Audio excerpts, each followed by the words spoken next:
1941 жылдын 22-июнунда фашисттик Германия тыныш жаткан Советтер Союзуна кол салат. Заматта аламат ар бир үйгө баш багып, Экинчи дүйнөлүк согушка эрезеге жеткен азаматтар жөнөй баштайт. Алардын катарында Маматали Мадакимов да колуна курал кармап, душмандарга каршы аттанган. Маматали Мадакимов 1912-жылы Ош облусунун Алай районунун Кежик айылында туулган.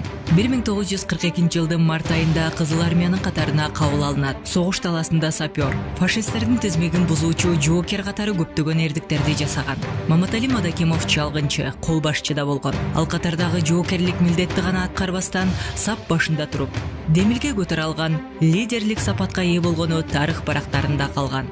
Алса Кызыл аскердин жана аскердик деңиз флотун 1941-1945 жылдардагы Улуу Ата Мекендик согушу убагындагы жашыруун архивдик документтердин ичинен 210-чу Кызыл Туу инженердик сапёрдук батальонунда сапёр кызматында өз эрдиги жана баатырлыгы үчүн СССРдин жогорку мамлекеттик сыйлыгына, каармандыгы үчүн медалине ээ болгондугу тууралуу маалымат табылган. Кыргызстандан чыккан жоокер 1945 жылга чейин душмандарды кубалап Германияга чейин барган. Россия, Белоруссия, Польшанын душмандардан бошотууда бир нече жолу жарадар болсо да, согуш талаасынан кайткан эмес. 1944 жылдын апрелинде Берлиндин жанында жаракат алып, 9-майда госпиталда тоскон. Сакайгандан кийин Манчжуриянын боштондугу үчүн салгылашууга катышып, мекенине 1946 жылы кайтып келген. Ата мекендин бүтүндүгүн көздүн карегиндей сактоо керектигин жакшы түшүнгөн.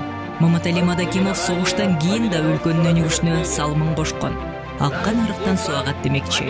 Эл уулу элге кызмат кылган уулдарды тарбиялап, эрезеге жеткирген.